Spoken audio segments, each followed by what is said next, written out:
Hey everyone, welcome back. Get ready for a deep dive, and this time we're tackling the legend himself, Bruce Lee. That's right. We're going way beyond the surface, beyond those iconic nunchuck skills and that one-inch punch everyone knows. Which, let's be real, are amazing. Oh, absolutely legendary. We're going deep with this one. We dug into a ton of documentaries, articles, really trying to uncover the man behind the legend. His philosophy, his journey, his impact. It's incredible how much there is to discover about Bruce Lee, even if you think you know everything. Exactly.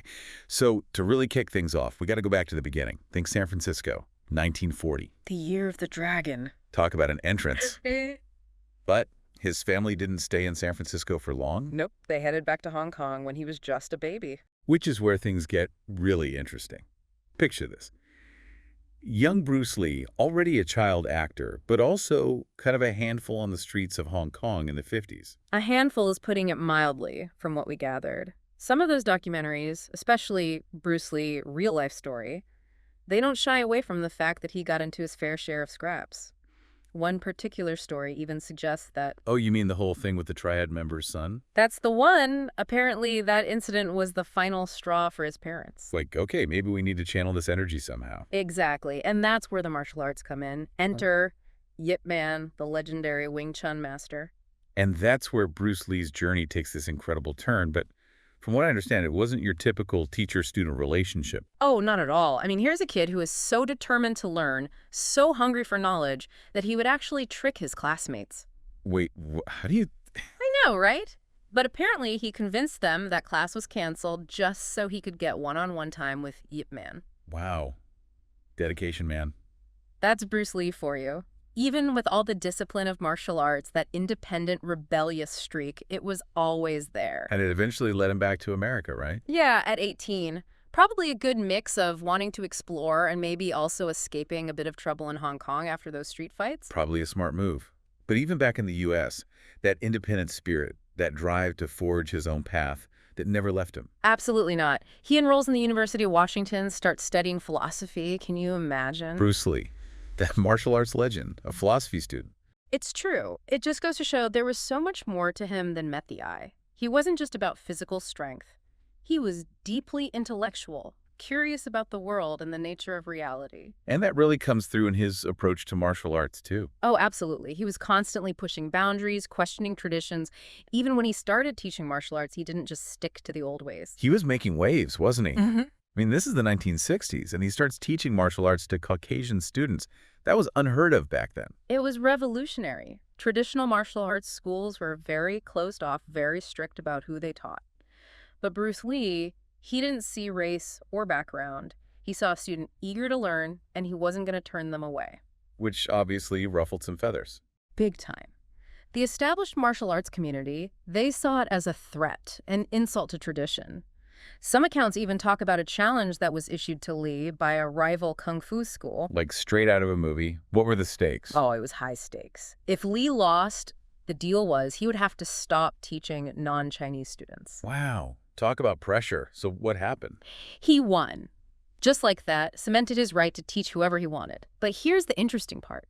Even though he won, Lee wasn't satisfied with his own performance. Really? Why not? He felt like he should have ended the fight much faster. It was that dissatisfaction, that drive to always improve, that ultimately led him to develop Jeet Kune Do. The way of the intercepting fist. Okay, now we're getting to the good stuff. This is where things get really exciting. Because Jeet Kune Do wasn't just a new fighting style, it was a whole new philosophy of martial arts, and really a philosophy for life. So before we jump into Jeet Kune Do, tell me more about this dissatisfaction. How did it spark such a radical shift in his thinking? Lee wasn't content with just winning. He was obsessed with efficiency, with finding the most effective techniques, no matter the style. He started to question everything, analyzing different martial arts, looking for weaknesses, for ways to streamline and improve. So instead of sticking to one rigid style, he started to blend elements from different disciplines, kind of like what we see today with MMA. Exactly. Lee was way ahead of his time. He understood that true mastery wasn't about conforming to a single style, but about adapting to any situation, being fluid and responsive like water. And that's where Jeet Kune Do comes in. Exactly. It wasn't a style in itself. It was about being formless, like he always said. There's this one quote, it perfectly captures his philosophy. Empty your mind. Be formless, shapeless like water. Now you put water in a cup, it becomes the cup. You put water into a bottle, it becomes a bottle. You put it in a teapot, it becomes the teapot. Now water can flow or it can crash. Be water, my friend. Yeah. Powerful stuff, right? It's like he's saying, don't limit yourself to one way of thinking or doing things. Be adaptable. Be open to change. Be like water. Yeah. But back then, that must have been a pretty radical idea in the martial arts world, right? Totally. Back then, martial arts were all about tradition, strict rules, and mastering specific forms. But Lee, he saw the limitations in that. He believed that true mastery came from being able to adapt to any situation, any opponent, using whatever worked best in the moment. He was basically challenging the very foundation of how people thought about fighting. Absolutely. And it wasn't just about fighting, really. This idea of being like water, of adapting and flowing, it became a whole philosophy for approaching life's challenges. And it's a philosophy that really resonated with people, even beyond the martial arts world. Oh, absolutely. But to really understand the impact of this philosophy, we need to talk about how it played out in his own life. Because Bruce Lee wasn't just a thinker, he was a doer. He took his ideas and he put them into action. And nowhere is that more evident than in his journey to Hollywood. Hollywood, man, talk about a whole other challenge. Right. Here's this incredible talent, this charisma, and he hits a wall. It's the 60s, and Hollywood's not exactly known for its diversity. Especially when it came to Asian actors, the roles they were offered. Mostly stereotypes, sidekicks. Lee wanted more. He deserved more. And he knew he was capable of so much more. I mean, you see it in his martial arts philosophy, that constant drive to break barriers. He brings that same energy to Hollywood, but it's a fight. It really is. Even when he lands the role of Kato in The Green Hornet, it's like, okay, this is something, but... But he's still playing the sidekick. Exactly. And we uncovered this other story. It's almost unbelievable. Lee actually pitched the concept for Kung Fu. The TV show. The one and only. He pitched it, but... Wait, he pitched Kung Fu? Yeah. And they still didn't give him the lead role? Nope. They gave it to David Carradine. Wow. Just, wow. You can't make this stuff up. Talk about a missed opportunity for everyone involved, honestly.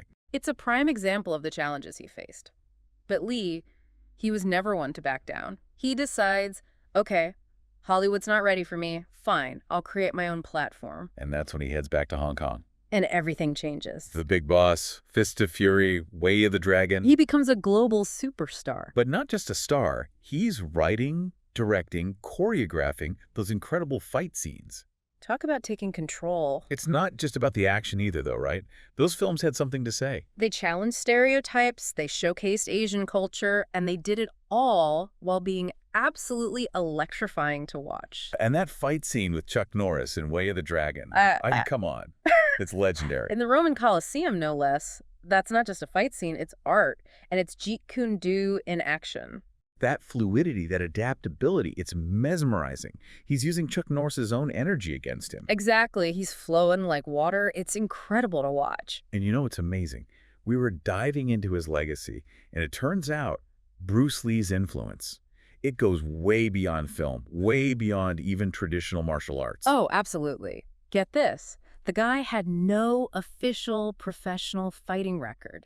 Zero. Which seems impossible, given, everything. Right. But think about it. This is a guy who challenged every convention, blended styles, always sought out the most effective technique no matter what. And now you've got MMA, mixed martial arts, one of the biggest combat sports in the world. And it all traces back to Bruce Lee's philosophy. It's pretty mind-blowing when you think about it. But that's the thing about his message.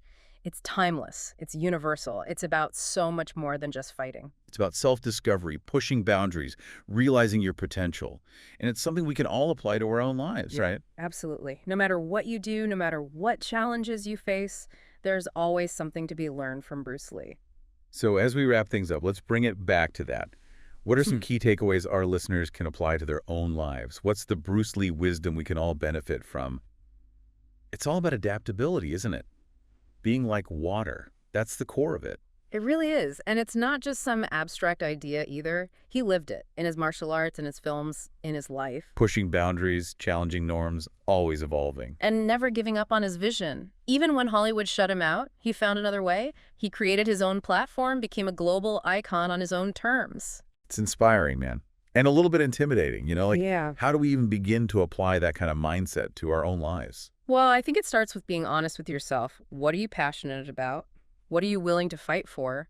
And then what are you willing to let go of? That's the be like water part, Right, adapting, flowing, not getting stuck in one way of doing things. Exactly. It's about being open to new possibilities, new approaches, even if it means challenging your own beliefs. Because the thing about limitations is, most of the time, we're the ones putting them on ourselves. So true. So if there's one thing our listeners take away from this deep dive, one Bruce Lee nugget of wisdom to carry with them, what would it be? Honestly, don't be afraid to be yourself, even if it means standing out, even if it means going against the grain. Find your voice, express it, and don't let anyone tell you it's not good enough. Because your voice, your perspective, it matters. And the world needs to hear it. Just like Bruce Lee's message needed to be heard. And if you want to dive deeper into his message, into his philosophy, all those amazing documentaries and articles we mentioned, They're all linked in the show notes. it's a treasure trove of Bruce Lee wisdom just waiting to be explored. So, as we wrap up this deep dive, remember, be like water, my friends. Adapt, flow, and never stop exploring. We'll catch you next time for another deep dive. Until then, stay curious.